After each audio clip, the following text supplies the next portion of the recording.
हाँ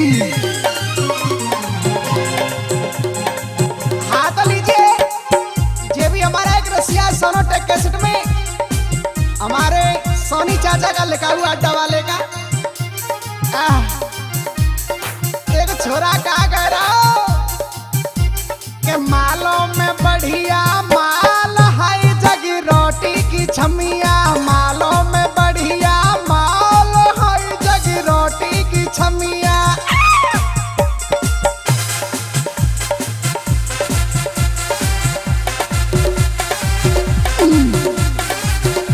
रामधन का गाना कर देगा दीवाना।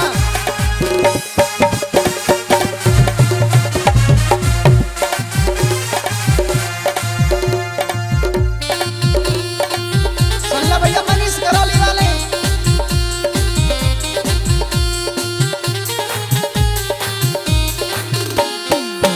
ऐसा छोरा रहे हमारे डीजे साउंड वाले अशोक माँ भाई।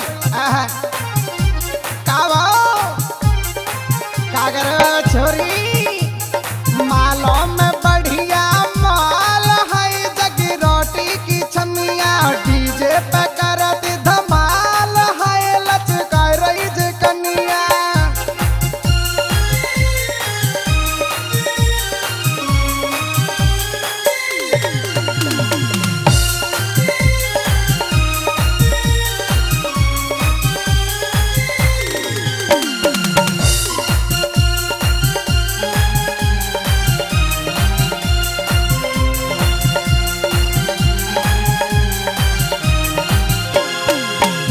और भैया श्यामीर छेचापुर वाले सुन ले, यूपी के ढोलक मास्टर।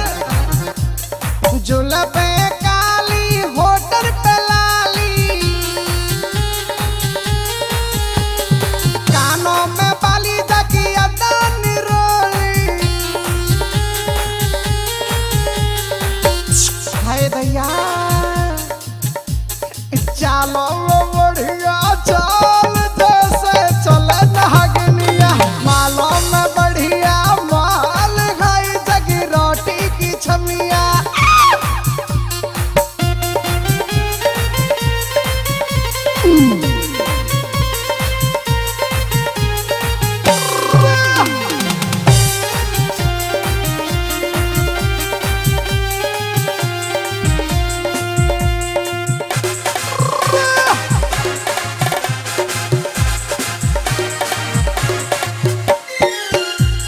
हाय भैया और कैसी रहे मार साहब हंसराजी सुन ले।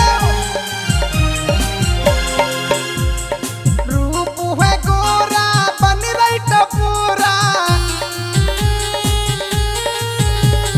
रूप है गोरा बन रही टपूरा, छाती हिलोरा कमर मरोरा,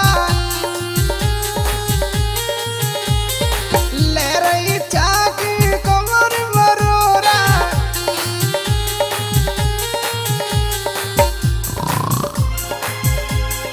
गालों में बढ़िया गाल जागी डारे गल भैया, मालों में बढ़िया माल है जगी रोटी की छमिया।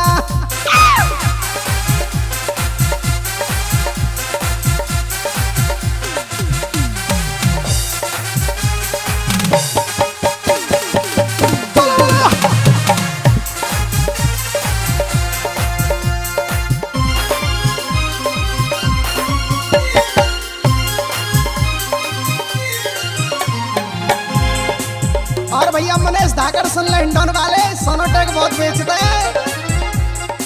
उमरिया 17 उमरिया 17 हो गो खतरा, उमरिया 17 है जागो खतरा। दिल जाए टकरा बिढ़े जाए लफड़ा, असले जालो